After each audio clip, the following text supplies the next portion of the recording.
Hello everyone, welcome to my channel. तो बिना किसी देरी के शुरू करते हैं इस ड्रामा का हिंदी एक्सप्लेनेशन का एपिसोड 12। तो एपिसोड की शुरुआत में हम देखते हैं कि युनसो का मेडिकल टूल्स लेने के लिए चायुंग खुद ही जा रहा होता है। और फिर जैसे ही वो बाहर निकलता है तो हवासु के साथ आए हुए असासिद उस पर हमला कर देते हैं, जिनका मुकाबला चायुंग करने लगता है। तभी हवासु और भी असासिद को लेकर वहाँ पर आ जाती है। फिर चायुंग वापस अंदर जाता है और युनसो और किंग को वहां से सुरक्षित करने के लिए ले जाता है, जिससे युनसो और युक्चेन जो कि उसके पीछे पीछे बाहर आ जाते हैं। वो हवासु के सोल्जर्स को मारते हुए आगे बढ़ ही रहा होता है कि तभी वहाँ पे रॉयल गार्ड्स भी आ जाते हैं। और वो गार्ड्स कहते हैं कि यहाँ पर प्रिंस को एक्साइन किया गया है, इसलिए तुम यहाँ से उनको नहीं ले जा सकते। जिसपे चायुंग बताता है कि मैं उदासीन कैप्टन चायुंग हूँ। और फिर बताता है कि यहाँ पर कुछ असासित लोगों ने हमला कर दिया था, जिसकी वजह से मैं प्रिंस की जान बचाने के लिए उनको यहाँ से लेकर जा रहा था। चायुंग रॉयल गार्ड्स को ये बातें बता ही रहा होता है कि तभी वहाँ पर बहुत सारे असासित आ जाते हैं और फिर रॉयल गार्ड्स पे हमला कर देते हैं। और वो सभी ऐसा प्रिटेंड कर रहे थे कि वो सभी चायुंग के ही साथी हो। और ये सब नज़ारा देख कर चायुंग बिल्कुल हैरान हो जाता है। तभी रॉयल गार्ड्स बोलते हैं कि ये सभी गद्दार हैं और इन्हें मार डालो। कि तभी रॉयल गार्ड्स पर ऊपर से सभी असासित तीर चलाकर उन्हें मार डालते हैं और बाकी के बचे हुए असासित उन लोगों पर तलवारों से हमला कर देते हैं। और फिर तभी हवासु चायुंग को कहती है कि क्या तुम यहाँ पर एक गद्दार की तरह अरेस्ट होना चाहते हो या फिर हमारे साथ जाना चाहोगे। जिसमें चायुंग बोलता है कि फिलहाल तो मैं घर के अंदर जाना चाहता हूँ। तभी युनसो चायुंग से पूछती है कि ये जो लड़ रहे हैं इनमें से कौन से लोग हमारे तरफ है। जिसपे चायुंग कहता है कि ये बताना तो बहुत ही ज्यादा मुश्किल का काम है। जिसपे युनसो बोलती है कि अगर हम इनमें से किसी को भी नहीं जानते तो जल्द से जल्द हमें यहाँ से निकल जाना चाहिए। और युनसो की ये बातें सुनकर चायुंग आंखों ही आंखों में मुस्कुराने लग जाता है। फिर उन दोनों को साथ लेकर असासित और सोल्जर से लड़ते लड़ते वो उनको लेकर कुछ दूर जंगल में आ जाता है। और फिर युनसो से प्रिंस को लेकर यहाँ से किसी दूर सेफ प्लेस पे जाने के लिए कहता है। जिसपे युनसो पूछती है कि तुम हमारे साथ क्यों नहीं चल रहे हो। जिसपे चायुंग कहता है कि ज्यादा सवाल मत करो, बस तुम वही करो जो कि मैंने कहा है। बस तुम किसी सेफ प्लेस पे छुपना और तुम जहाँ भी जाओगी मैं तुम्हें ढूंढ ही लूंगा। और इतना कहने के बाद वो असासित से जाकर मुकाबला करने लग जाता है। जिसपे युनसो को वहाँ से जाना ही पड़ता है। और दूसरी तरफ असिस्टेंट कमांडर सुन भी यहाँ आ रहे होते हैं। तभी वो देखते हैं कि वहाँ पर बहुत ही सारे सोल्जर्स मौजूद हैं, जिससे वो उनको एक पेड़ के पीछे छुपकर देखने लग जाते हैं। वो सारे सोल्जर्स हाथों में मसाल लिए कुछ ढूंढ रहे होते हैं कि तभी उनके पीछे एक स्ट्रेंजर सा बंदा आ जाता है, जिसके गर्दन पर कमांडर सुन तलवार रख देते हैं। जिसपे वो पर्सन अपना इंट्रो देता है और कहता है कि मैं कोई आपका दुश्मन नहीं बल्कि एक शिकारी हूँ और यहाँ पर उदासीन कैप्टन चायुंग को ढूंढने के लिए आया हूँ, क्योंकि मुझे सीक्रेटली ये ऑर्डर कांगवादो के मजिस्ट्रेट ने दिया है उन्हें सुरक्षित ढूंढकर वापस ले जाने का। जिसपे कमांडर सुन उसकी बातों पर यकीन कर लेते हैं। एंड देन नेक्स्ट में हमें असिस्टेंट ज्वेल्स उनको दिखाते हैं, जो कि किंग से बता रहा होता है कि चायुंग ने कैप्टन को वहाँ से निकाले है जहाँ से उन्हें एग्जाइन किया गया था। और वो किंग को भड़काते हुए ये भी बताते हैं कि शायद वो जी चुएल से मिला हुआ है, क्योंकि बिना जी चुएल के प्रोटेक्शन के वो ये काम कर ही नहीं पाता। ये सब सुनकर किंग कॉन्गबिन चायुंग को गद्दार समझने लग जाते हैं। नेक्स्ट सीन में बाओ को दिखाते हैं जिसे होश आ गया था। फिर कोर्ट लेडी चाय जो कि क्वीन के ऑर्डर पर उसे क्वीन के पास लेकर आती है। और फिर क्वीन पूछती है क्या तुम जी चुएल के पैलेस में गए थे चायुंग के साथ। जिसपे वो हाँ में जवाब देता है।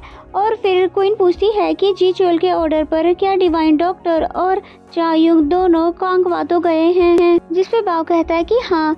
फिर क्वीन पूछती है क्या उसने जी चुएल के लिए काम करना शुरू कर दिया है और वो जी चुएल का ऑर्डर आखिर क्यों फॉलो कर रहा है।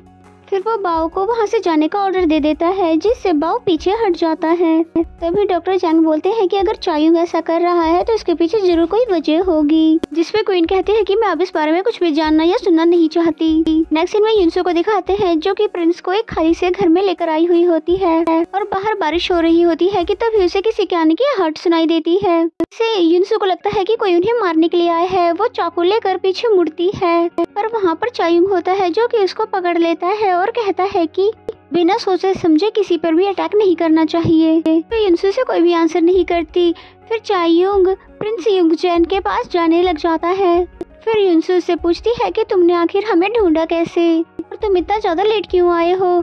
लेकिन चायुंग उसे कोई भी आंसर नहीं करता और फिर वो किंग यू जैन के पास आ जाता है, जो कि अभी सोए हुए होते हैं। तभी युनसु नोटिस करती है कि चायुंग के चेहरे और उसके कपड़ों पर बहुत ही ज्यादा ब्लड लगा हुआ है, जिस पे युनसु पूछती है क्या तुम जख्मी हो गए हो। तो चायुंग बोलता है कि नहीं, ये मेरा ब्लड नहीं है। युनसु उसे कपड़े का टुकड़ा देती है और कहती है कि इसे लो और अपने ब्लड को साफ कर लो। तो चायुंग थोड़ा दूर जाकर बैठकर ब्लड को साफ करने लग जाता है, जिसको युनसु देख रही होती है और उसे पता चलता है कि वो बहुत ही ज़्यादा थका हुआ है। फिर युनसु उसके पास जाकर बैठ जाती है, लेकिन चायुंग उठकर दूसरी जगह जाकर बैठ जाता है। लेकिन युनसु दोबारा उसके पास जाकर बैठ जाती है, जिस पे चायुंग बोलता है कि भला तुम ये कर क्या रही हो। जिस पे युनसु बोलती है कि तुम चाहो तो मेरे कंधे पे सर रख के सो सकते हो और मैं तुम्हें प्रोटेक्ट करूंगी। जिस पे चायुंग बोलता है कि तुम एक सोल्जर से अपने कंधे पे सिर रखने के लिए और साथ ही उसको प्रोटेक्ट करने के लिए कह रही हो। जिस पे युनसु बोलती है कि तुम बहुत ही ज्यादा थके हुए लग रहे हो, इसलिए मैं ऐसा कह रही हूँ। और मैंने तो सुना है तुम 3 दिन और 3 रातें बिना खाए पिए बिना सो सकते हो, और जब उठते हो तो 3 दिन का खाना इकट्ठे ही खा सकते हो। और फिर युनसु नॉन स्टॉप बोलने लग जाती है और फिर तभी चायुंग उसके कंधे पर सर रख के सो जाता है। एंड देन नेक्स्ट सीन में हमें कमांडर सुन को दिखाते हैं, जो कि उस शिकारी के साथ चायुंग को ढूंढ रहे होते हैं। एंड देन नेक्स्ट सीन में मॉर्निंग का सीन दिखाते हैं, जहां पर युग चैन के कानों में बहुत ही ज्यादा दर्द हो रहा होता है ट्यूमर की वजह से। तो युनसु अपनी दी हुई एस्प्रिन चायुंग से मांगकर युग को खिला देती है। फिर चायुंग प्रिंस को इतनी ज्यादा तकलीफ में देखकर युनसु से कहता है कि तुम इसका प्रॉपर इलाज क्यों नहीं करती। जिस पे युनसु से गुस्से से देखते हुए बोलती है कि अगर तुमने मुझे किडनैप करने से पहले बताया होता कि यहाँ पर इतने सारे पेशेंट हैं, तो मैं जरूर किसी फार्मेसी में रॉबरी करके वहाँ से बहुत सारे मेडिसिन और टूल्स लेकर आई होती। जिस पे चायुंग चुप हो जाता है।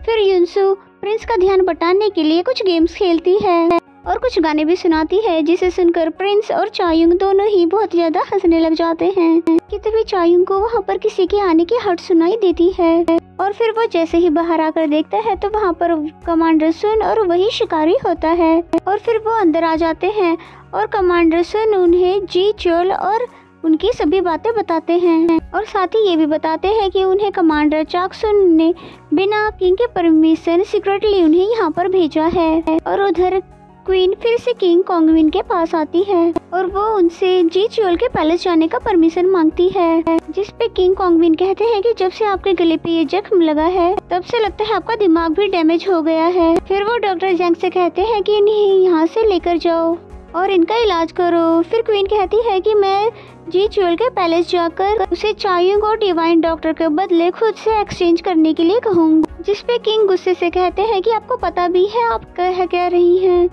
आप चायुंग को बचाने के चक्कर में ये क्या क्या करने जा रही हैं। क्या चायुंग आपको वाकई इतना ज्यादा पसंद आ गया है जिसकी वजह से कि आप खुद को भी कुर्बान कर दोगी। कहती है कि ये सब मैं आपके लिए कर रही हूँ क्योंकि मुझे पता है कि आपको मुझसे ज्यादा उसकी जरूरत है। और क्वीन की ये बातें सुनकर किंग बहुत ही ज्यादा हैरान हो जाते हैं और इसी सीन के साथ ये एपिसोड यहीं पे खत्म हो जाता है। तो आगे स्टोरी में और क्या क्या होने वाला है ये सभी बातें जानने के लिए अगर अभी तक आपने चैनल को सब्सक्राइब नहीं किया तो सब्सक्राइब कर ले और बेल आइकन को जरूर प्रेस कर ले ताकि आने वाले सभी वीडियो के नोटिफिकेशंस आ जाए। तो मेरा एक्सप्लेनेशन अगर आपको अच्छा लगता है तो वीडियो को लाइक करें और कमेंट करके ज़रूर बताएं ये एपिसोड आपको कैसा लगा। तो मिलते हैं नेक्स्ट एपिसोड में, तब तक के लिए bye bye and take care.